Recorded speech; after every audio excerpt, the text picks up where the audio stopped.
The old ones called it the fracture. It was a wound in the fabric of reality itself, a place where time had broken like glass and the pieces refused to fit back together. The Galactic Concord had watched this wound grow for 11,000 years. Every century, it spread a little more. Every 1,000 years, another star system fell into its chaos. Planets would get trapped in loops, living the same day over and over forever. Civilizations would vanish before they ever began. The future would bleed into the past, and the past would poison the future. It was the greatest threat the galaxy had ever known, and no one could stop it. The Valkyrie were the oldest species in the known universe. They had existed for millions of years. Their bodies glowed with soft light, and their minds held the wisdom of countless generations. They had been the first to discover the fracture, and they had been the first to try to fix it. Their solution was simple. They would seal it. They built machines of incredible power and aimed them at the wound in space-time. They fired. The energy was enough to destroy 100 stars. The fracture grew larger. The Valkyrie tried again, and again. Each attempt made things worse. After 3,000 years of failure, they finally stopped. The wound had doubled in size because of their efforts. Next came the Orathi. They were beings made of living crystal, and they thought in patterns that other species could not understand. They believed the answer was to reverse the fracture, to push time backward and undo the damage. They lost 3 colony worlds in the attempt. The planets simply vanished from existence. One moment they were there, with billions of Orathi living on them. The next moment, they had never existed at all. Even the memories of those worlds faded from the minds of those who had known them. The Orathi never tried again. The infinite lattice was a machine consciousness that spread across 1,000 space stations. It was not alive in the way that flesh and blood creatures were alive. But it was intelligent, perhaps the most intelligent thing in the galaxy. It spent 200 years calculating solutions to the fracture problem. It found 4.7 trillion possible answers. Every single one of them would make things worse. The lattice sent a simple message to the Concord. This problem cannot be solved. Any attempt to solve it will accelerate the destruction of the galaxy. The only logical action is to do nothing. And so the galaxy did nothing. The fracture continued to grow. Species evacuated their worlds and fled to safer regions of space. The Concord built warning beacons around the affected area, telling ships to stay away. They watched and waited and mourned. This was the state of things when the humans arrived. Humanity had only been traveling between stars for 200 years. By galactic standards, they were infants. Their technology was crude. Their lifespans were laughably short. A human might live for 80 or 90 years if they were lucky.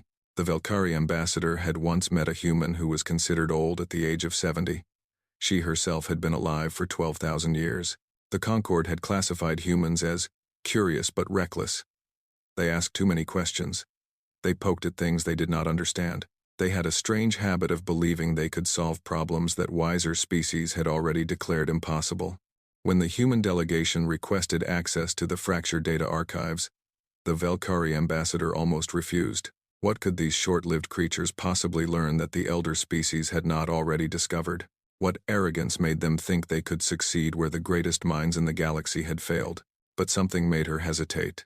Something in the eyes of the human woman who led the delegation.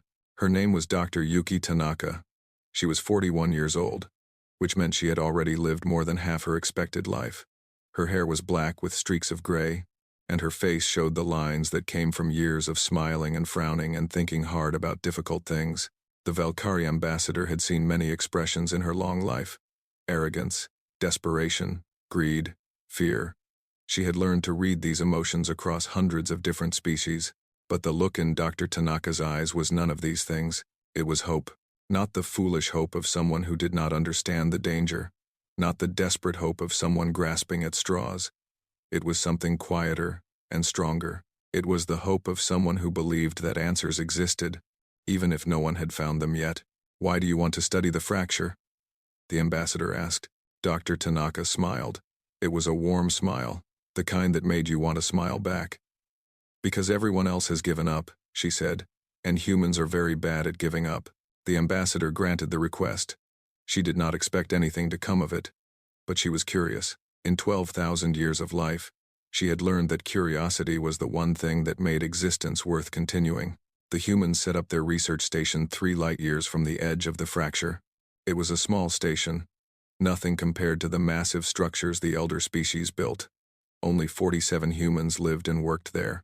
They had brought equipment that the Velkari scientists considered primitive. Old-fashioned sensors, basic computers, simple tools. But they had also brought something else.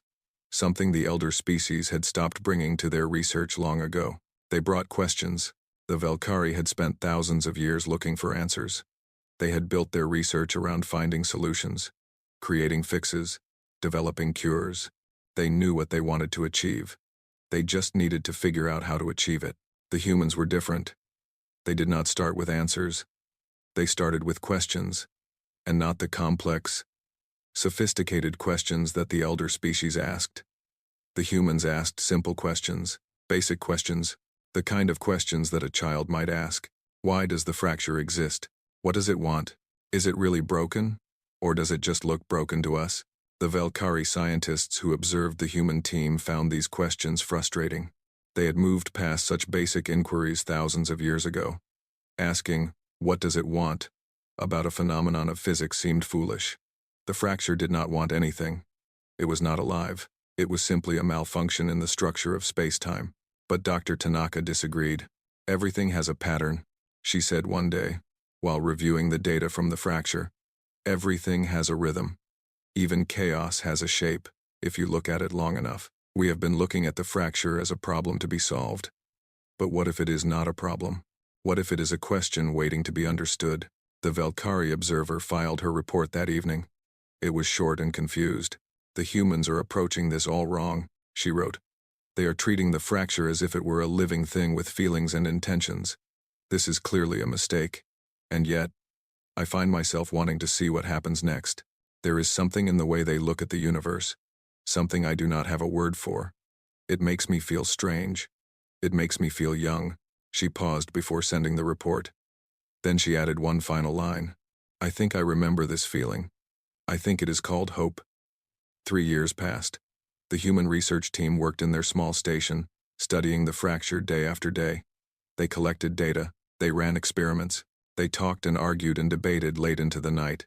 The Velkari sent observers to watch them. Other species did the same. At first, they expected the humans to fail quickly. When that did not happen, they expected the humans to give up slowly. When that did not happen either, they began to pay closer attention. Dr. Tanaka and her team had done something that no one else had tried. They had stopped looking at the fracture as an enemy to defeat. Instead, they tried to understand it. They listened to it. This confused the elder species greatly. "How can you listen to a phenomenon?" asked Korveth, the Velkari physicist assigned to observe the human team. His body glowed with soft blue light as he spoke. "The fracture does not speak. It does not communicate. It simply exists."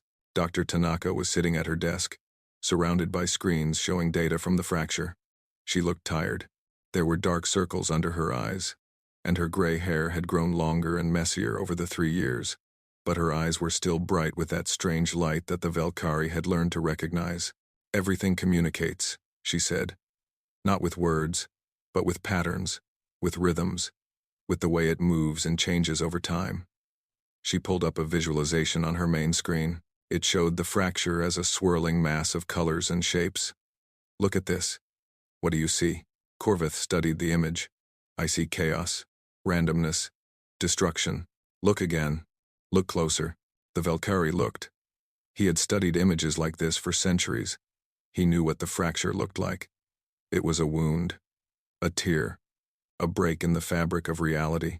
But as he looked at the human's visualization, he noticed something strange. The chaos was not entirely random. There were patterns hidden within the madness, repeating shapes, recurring rhythms, like a song that had been scrambled and scattered, but still held traces of its original melody. "I see. Patterns," he admitted slowly. "But they are broken. Incomplete." "Yes," Dr. Tanaka said. "They are. But broken does not mean meaningless. It means something happened. Something interrupted the pattern. And if we can understand what that something was, we might be able to help the pattern complete itself." Korveth's light flickered with confusion. "Help it? You speak as if the fracture is alive." "Not alive. but not dead either. Time is not like a machine that can break and be repaired. Time is more like music, a song that has been playing since the beginning of the universe. The fracture is a place where the song went wrong, a note that does not fit, a sound that does not belong. She stood up and walked to the window. Outside, stars glittered in the darkness of space. Somewhere beyond those stars, the fracture waited. Your people tried to silence the wrong note, she continued. The Orathi tried to rewind the song and play it again. The infinite lattice tried to calculate the perfect solution. But you cannot fix music by forcing it. You can only fix music by understanding it, by finding the harmony that makes every note belong. Corvith was quiet for a long time. In his 1200 years of life, he had heard many theories about the fracture. Some were brilliant, some were foolish. But he had never heard anyone speak about time the way this human did. You believe you can find this harmony? He asked. Dr. Tanaka turned to face him. Her smile was tired but genuine. I believe we can try, and trying is all any of us can do. The breakthrough came 6 months later. A young human researcher named James Chen had been studying the oldest data from the fracture, data that had been collected 11,000 years ago, when the wound first appeared. Most scientists had ignored this ancient information. It was too old, too corrupted, too incomplete to be useful. But James had found something. There is an echo, he explained to the team. His voice was shaking with excitement. At the very beginning, when the fracture first formed, there was a moment. A single moment that does not fit.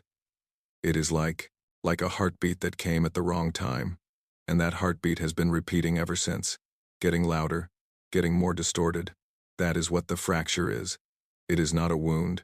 It is an echo of something that should not have happened. Dr. Tanaka leaned forward. Can you identify the source? The original moment? James nodded. I think so. It happened 12,000 years ago. Something occurred that time could not process, could not accept, and instead of moving forward, time got stuck on that moment. It has been trying to resolve it ever since. But every time someone tries to fix the fracture, they add more noise, more confusion, more dissonance. The room was silent. Everyone understood what this meant. The elder species had been making things worse. Every attempt to repair the fracture had been like shouting at a confused person instead of listening to them. The wound had grown not because it could not be healed, but because it had never been understood. Dr. Tanaka stood up. Her eyes were shining. We need to present this to the Concord, she said. We need to tell them what we have found. And we need to propose something that has never been tried before. 2 weeks later, she stood before the full assembly of the Galactic Concord. Representatives from 17 species filled the massive chamber. Some were ancient and wise. Some were powerful and proud. All of them had come to hear what the young human species had discovered. Dr. Tanaka was not nervous. She had faced worse challenges in her life.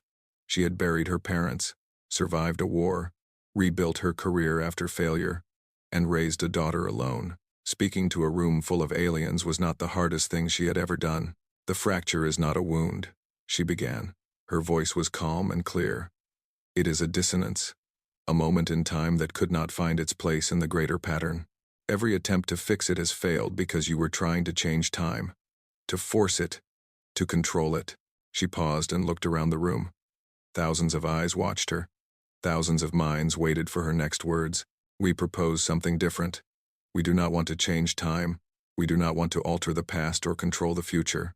We want to help time understand itself. We want to create a harmony that makes the dissonance belong. A murmur went through the crowd. The Velkari ambassador leaned forward. How? She asked. Dr. Tanaka smiled. It was the smile of someone who had found an answer to a question that had haunted the galaxy for 11,000 years. We are going to build an instrument, she said. Not a weapon, not a machine. An instrument. And we are going to play a song that time itself has been waiting to hear. The chamber erupted into chaos. Questions flew from every direction. Doubt and hope mixed together in a storm of voices. But Dr. Tanaka stood calm in the center of it all. She had expected this reaction. She knew that what she was proposing sounded impossible. But humans had always been good at doing impossible things. It was, she thought, one of their best qualities. The Concord debated for 3 months. Some species thought the human plan was brilliant. Others thought it was madness. A few believed it was both. The Velkari were divided. Their scientists found the theory interesting but incomplete. Their leaders worried about the risks. What if the humans made things worse, like everyone else had? What if this attempt to create harmony instead created more chaos? But in the end, they agreed to let the humans try, not because they believed it would work, but because they had no other options. The fracture was still growing. In another 1,000 years, it would swallow the entire galactic core. Something had to be done, even if that something seemed impossible. Dr. Tanaka called her invention the temporal resonance frame. It was not a machine in the traditional sense. It was not designed to produce power or perform calculations or control anything. It was designed to exist. The frame will be built to resonate with the fracture, she explained to the engineering teams. It will not fight the dissonance. It will not try to silence it. Instead, it will create a matching vibration, a harmony that includes the wrong note instead of rejecting it. The engineers stared at her with confusion. Think of it like a tuning fork, she continued. When you strike a tuning fork, it produces a pure tone. That tone can make other objects vibrate at the same frequency. We are going to build a tuning fork for time itself. When we activate it, it will produce a resonance that helps the fracture find its place in the pattern of the universe. One of the Orathi engineers raised a crystalline limb. This sounds like poetry, not physics. Dr. Tanaka nodded. Yes, it does. And that is exactly the point. The construction of the frame took 7 years. It was the largest cooperative project in human history. Every colony contributed. Every nation on Earth sent resources and people. Ships traveled across the galaxy carrying materials that had never been combined before. But the strangest thing about the project was who worked on it. Of course, there were physicists and engineers. There were mathematicians and computer scientists. There were experts in temporal mechanics and quantum theory. These were the people you would expect to find building something so complex. But there were also artists. Painters and sculptors worked alongside the engineers. Musicians consulted on the design of the resonance chambers. Poets helped write the activation sequences. Philosophers debated the meaning of time with the scientists. The elder species found this completely baffling. Why do you need artists to build a machine? Asked Corveth, who had continued to observe the human team. Dr. Tanaka was reviewing designs with a sculptor named Maria Santos. The sculptor was arguing that one section of the frame needed to curve differently because it felt wrong. Because time is not just math, Dr. Tanaka replied. Time is experience. It is the way we feel moments passing. It is the way we remember the past and dream about the future. If we want to harmonize with time, we need to understand it in every way possible. Not just scientifically, but emotionally, artistically, spiritually. Corveth's light flickered. This is very strange. Yes, Dr. Tanaka agreed. Humans are very strange. It is one of our best features. The frame grew larger year by year. It was not built in one place. Instead, it was constructed across dozens of locations simultaneously. Each piece was designed to connect with the others across space and time. When completed, the frame would exist as a single object spread across thousands of light years. Maria Santos designed the central hub. She spent 2 years working on a single sculpture that would sit at the heart of the frame. It was made of metals and crystals and materials that had no names. It looked like a frozen wave, or a captured moment of music, or a thought made solid. What does it represent? Asked the Velkari ambassador during an inspection visit. Maria thought for a moment. It represents the question that time has been asking for 12,000 years, and the answer we are trying to give. What question? What answer? The sculptor smiled. If I could put it into words, I would not need to make a sculpture. The ambassador did not understand, but she was beginning to accept that understanding was not always necessary. Sometimes you had to trust the process even if you could not follow the logic. As the years passed, Dr. Tanaka grew older. Her hair turned completely white. Her face gained more lines. Her body moved more slowly than it once had, but her mind remained sharp, and her hope remained strong. She knew she might not survive the activation of the frame. The calculations showed a 12% chance of survival for anyone at the center of the resonance when it began. Some of her colleagues urged her to let someone younger take the risk. She refused. I started this, she said. I should be the one to finish it. Besides, I am 63 years old. I have already lived a full life. If I can give something back to time before I go, that seems like a fair trade. Her daughter, Emiko, came to visit her before the final stage of construction. Emiko was 35 now, with children of her own. She had her mother's eyes and her father's stubborn chin. "You do not have to do this," Emiko said. "Let someone else take the risk." Dr. Tanaka held her daughter's hands. They were warm and strong and alive. "Time gave me 63 years, she said softly. 63 years of sunrises and sunsets. 63 years of love and loss and learning. 63 years of watching you grow up and become the person you are. That is more than the universe owed me. It is more than any of us deserve. If I can help time heal, if I can give something back for all that I have received, then that is what I want to do." Emiko was crying. "But I do not want to lose you. You will never lose me," Dr. Tanaka said. "I will be part of the pattern, part of the music. Every time you hear your children laugh, every time you see a beautiful sunset, every time you feel love in your heart, I will be there. That is what time really is, Emiko. It is not seconds and minutes and hours. It is the moments that matter, the connections that last, the love that never ends." They held each other for a long time. Outside the window, the stars shone like distant candles. The frame was almost complete. In 1 month, they would activate it. In 1 month, they would find out if the impossible was possible after all. Dr. Tanaka looked up at the stars and smiled. She was not afraid. She had never been afraid of time. Time was not the enemy. Time was a friend she had not yet finished meeting, and she was very much looking forward to the introduction. The day of activation arrived. Ships from every corner of the galaxy had gathered to watch. Thousands of vessels floated in the darkness of space, keeping a safe distance from the fracture. No one knew what would happen when the frame was turned on. No one knew if safe distance was even possible. But they had come anyway. They had come because this was history. This was the moment when everything might change, or the moment when everything might end. The Velkari ambassador stood on the bridge of her flagship, watching the view screen. The fracture filled most of the display. It was beautiful in a terrible way. Colors that should not exist swirled and twisted and folded into themselves. Shapes that hurt the eye danced and vanished and reappeared. It looked like a wound in reality, which is exactly what it was, and floating at the edge of that wound was the temporal resonance frame. It did not look like a machine. It looked like a work of art, like a sculpture made of light and metal and dreams. It curved and spiraled and reached toward the fracture like a hand offering help to a stranger. At the center of the frame was a small ship. Inside that ship was Dr. Yuki Tanaka. "All systems are ready," reported a voice over the communication channel. "Resonance chambers are charged. Harmonic sequences are loaded. We are waiting for your command, Dr. Tanaka." The old woman sat in her chair, surrounded by screens and controls. She was wearing a simple gray suit. Her white hair was pulled back from her face. Her hands rested calmly on the armrests. She looked at peace. "Begin the countdown," she said. The numbers appeared on screens across the galaxy. 10 minutes until activation. 9 minutes. 8. In the observation ships, people held their breath. Prayers were whispered in 100 different languages.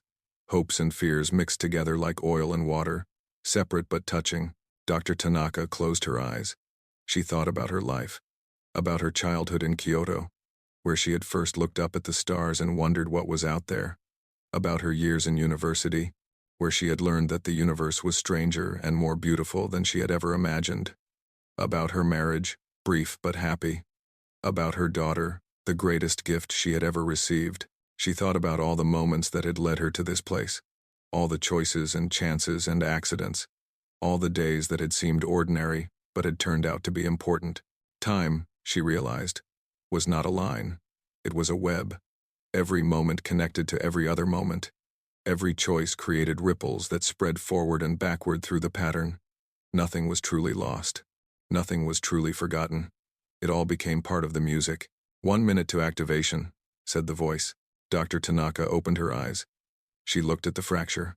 For the first time in her life, she did not see chaos. She saw a pattern trying to complete itself.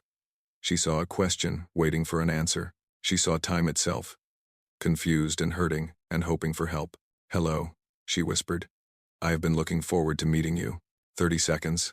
The frame began to hum. It was not a sound that traveled through space. It was a vibration that traveled through time. through the fabric of reality itself. It was the first note of a song that had been waiting 12,000 years to be sung. 10 seconds. Dr. Tanaka placed her hand on the activation control. 5 seconds. She took a deep breath. 3, 2, 1. She pressed the button, and the universe sang. The tone that emerged from the frame was not heard with ears. It was felt with souls.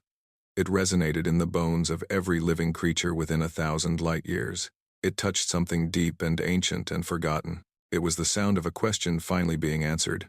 The sound of a wound finally beginning to heal. The sound of time itself finding its way home. In the observation ships, people fell to their knees. Some wept. Some laughed. Some simply stood in silence, overwhelmed by a beauty they could not describe. The Velkari ambassador felt tears running down her face.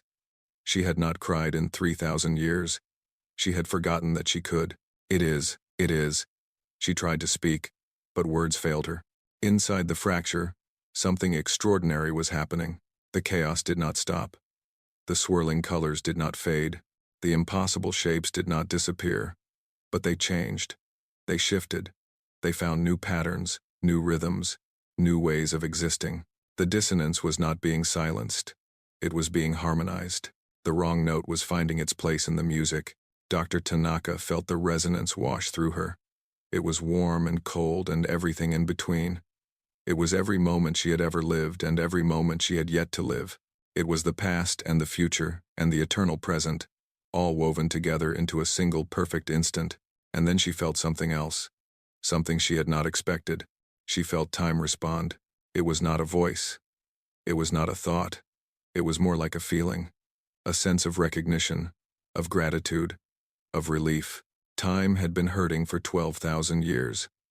It had been stuck on a moment that would not resolve, a note that would not fit, a question that would not be answered.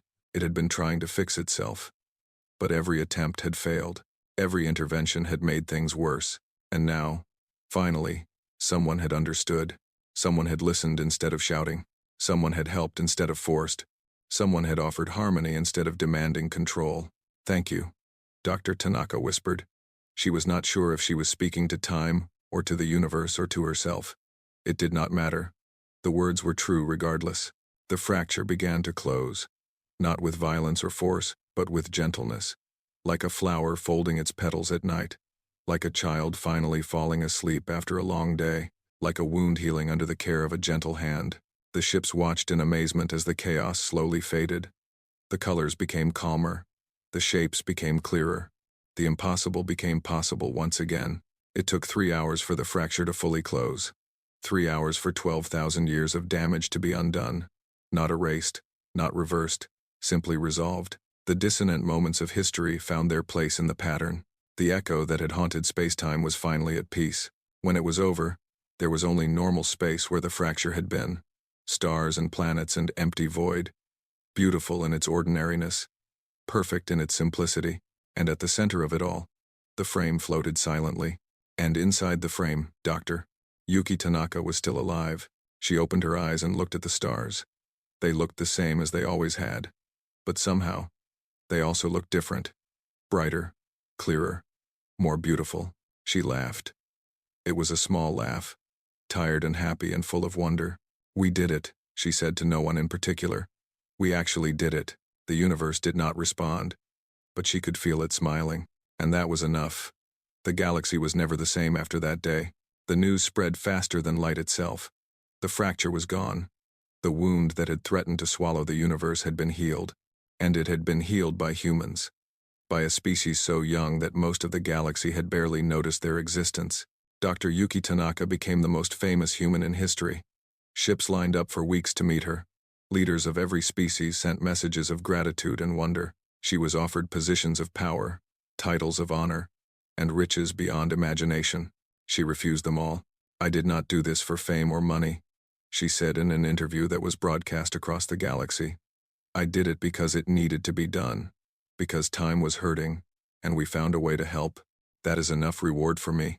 She returned to Earth after the celebration was over.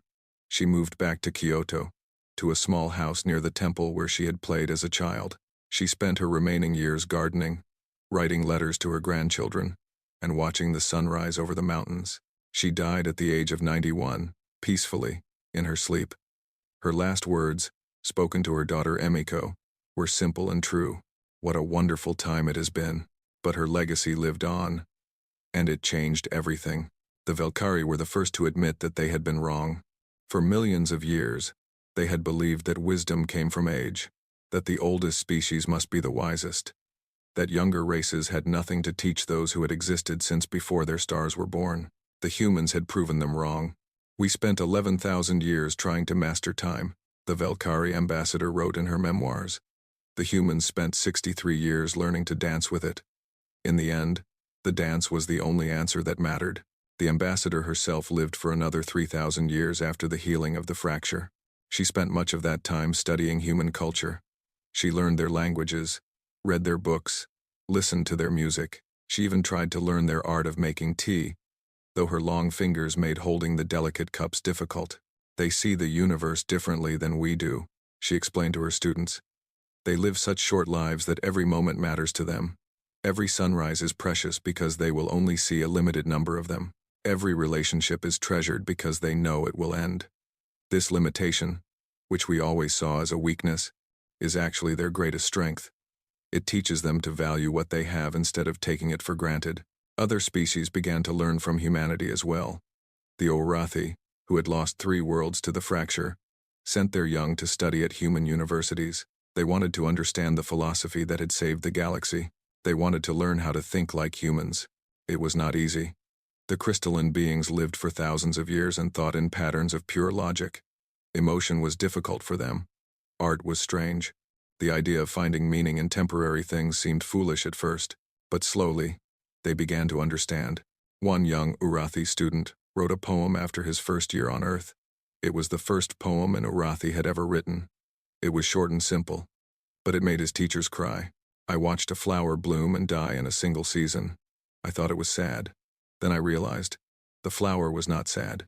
The flower was too busy being beautiful to worry about how long it would last. Perhaps I should do the same. The poem was translated into every language in the galaxy. It became famous, and it helped other species understand what the humans had been trying to teach them all along. Time was not something to be feared or controlled. Time was something to be experienced, to be appreciated, to be lived. The temporal resonance frame became a monument. Ships from across the galaxy came to visit it, floating silently in the space where the fracture had once been. It was no longer active, but it still hummed quietly to itself. A reminder of what had been accomplished. A symbol of what was possible when people chose to listen instead of shout. Humans continued to explore the galaxy. They made friends with some species and enemies with others. They discovered new worlds and lost old ones. They laughed and cried and loved and fought, just as they always had. But they carried the lesson of the fracture with them wherever they went. When they encountered problems, they did not immediately try to force solutions. They asked questions first. They listened. They tried to understand the patterns before trying to change them. And when they met other species who were struggling, they did not look down on them. They remembered that they had once been the youngest and weakest people in the galaxy. They remembered that someone had once given them a chance when no one else believed in them, so they gave chances to others. They shared what they had learned. They taught the philosophy that had saved the galaxy, that understanding was more powerful than force, that harmony was stronger than control, that the shortest-lived creatures might sometimes have the deepest wisdom. 100 years after the healing of the fracture, a human philosopher named David Okonkwo gave a speech that would be remembered for centuries. We are all made of time, he said. Every atom in our bodies was forged in stars that burned and died before we were born. Every thought in our minds is a pattern of moments connected to other moments. We are not separate from time. We are part of it. We are time becoming aware of itself. The elder species taught us that the universe is vast and ancient and full of wonders. We are grateful for these lessons. But perhaps we have taught them something too. Perhaps we have shown them that wonder is not only found in the great and eternal things. Wonder is also found in the small and temporary things. In a flower that blooms for a single season. In a child's laugh that lasts for a single second. In a life that burns bright for a handful of years and then returns to the pattern from which it came. We do not live forever, but we live fully. And in the end, that is all any of us can do. The speech was carved into a monument on Earth. It was translated into every language known to exist, and it became a reminder to everyone who heard it that the question was never how long you lived. The question was always what you did with the time you were given. And the answer, as the humans had shown the galaxy, was simple. You made it matter. You filled it with love and learning and laughter. You listened to the music of the universe and found your own note to add to the song. You danced with time instead of fighting it, and when your dance was over, you let someone else take your place, knowing that the music would go on without you. Because that was the secret the humans had understood all along. Time was not the enemy. Time was the gift, and the greatest wisdom was simply to accept that gift with gratitude, and to use it well while it lasted. The galaxy remembered this lesson, and the music played on.